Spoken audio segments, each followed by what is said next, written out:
Il est 9h10, Bernard Tapie entame son marathon judiciaire au tribunal de commerce. Pas moins de 5 audiences lui sont consacrées aujourd'hui. La première doit étudier la nomination d'un collège d'experts pour départager les responsabilités entre l'homme d'affaires et sa banque. Les débats durent un quart d'heure, la partie est remise. Le président a décidé de surseoir à sa décision.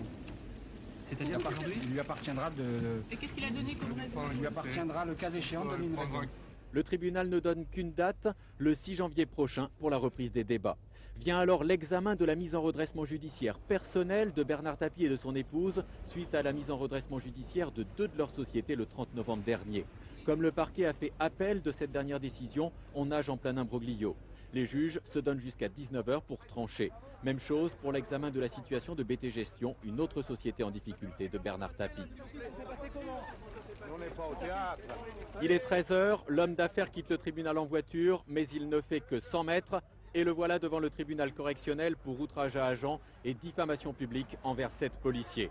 Domicile, demande la présidente du tribunal, silence de Bernard Tapie, puis jusqu'à hier, 52 rue des Saints-Pères. La salle sourit.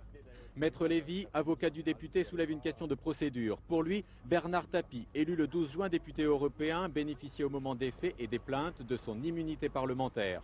Une fois de plus, le tribunal se donne du temps et renvoie sa réponse au 18 janvier prochain. À 19h, Bernard Tapie s'est éclipsé. Seuls ses avocats viennent entendre les jugements du tribunal de commerce. Liquidation judiciaire pour les époux Tapie. Le couperet est tombé. Bernard Tapie n'a pas gagné son marathon du jour.